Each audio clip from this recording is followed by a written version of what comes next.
Have you heard about the eerily empty border crossings between Canada and the United States, where miles of empty roadways are now? Have you ever considered the extent to which local economies rely on those green Canadian bills? From busy stores in New York City to isolated Alaskan settlements, 10 states might fall apart in a day if Canadian currency ceased to exist. In an instant, stores would close, companies would be idle, and tourists would disappear. Get ready for incredible tales of communities kept together by a lifeline in the north, and the terrifying possibility of collapse after it's gone, ready to reveal which governments are now clinging to a precarious financial position. Number 3, New York. Did you notice that the cash registers were empty?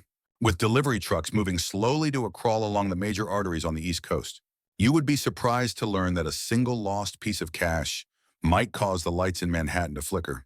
In 2023, we traded almost $55 billion worth of goods and services with Canada, and Canadian tourists spent an additional $1.2 billion at hotels, eateries, and Broadway productions. The economy of the Empire State is essentially dependent on those green currencies. Think of Fifth Avenue shops sitting idle without the click of Canadian credit cards, or Wall Street brokers pacing uneasily while shipments of cross-border commodities delay. What occurs if Ontario corn syrup isn't delivered to the soda plants in New York? Thus, the stakes are extremely high when Canadian art buyers miss Mama's most recent display. And little upstate settlements would be equally affected by the ripples as the downtown skyline. And little upstate settlements would be equally affected by the ripples as the downtown skyline. Would the Canadian wallet abruptly disappear, causing the motor metropolis to come to a complete stop? Number 2, Michigan. You would be horrified and in awe. According to the figures, trade across the Detroit-Windsor axis is worth $53 billion, and Canadian tourists spent an additional $1.7 billion last year alone, from family dinners in Traverse City to auto plants humming in Flint. Canadian dollars are essential for supporting local companies and jobs throughout the province. However, you might be surprised to learn that conveyor belts would cease without that constant flow. The doors of restaurants would be locked, and the unemployment rate could increase dramatically overnight. Have you ever pondered how reliant communities in the Rust Belt are on cross-border shoppers to buy food and gas? Or the number of frontline employees who rely on those suggestions? The consequences would be devastating to community identity and morale in addition to being economic. We're only getting started, so if you haven't subscribed yet, click the button to continue receiving these enlightening thoughts.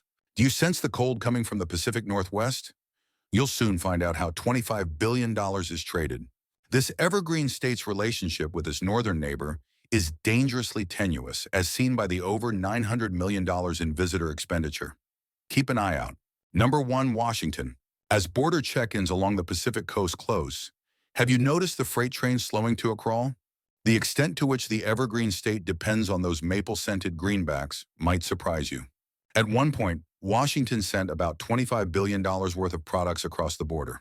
From Boeing parts bound for the tech hotspots of British Columbia, apples cultivated in Washington are headed to Ontario tables. While Canadian travelers spend over $900 million on everything from wine tours in Walla Walla to whale-watching cruises in San Juan. However, those numbers aren't just statistics from large cities. They're the lifeblood of tiny ports like Blaine, where families and hungry truckers alike wait in line at service stations and restaurants. Imagine what would happen if neighborhood cafes lost their glow from Canadian coffee runs and gasoline stops disappeared from view.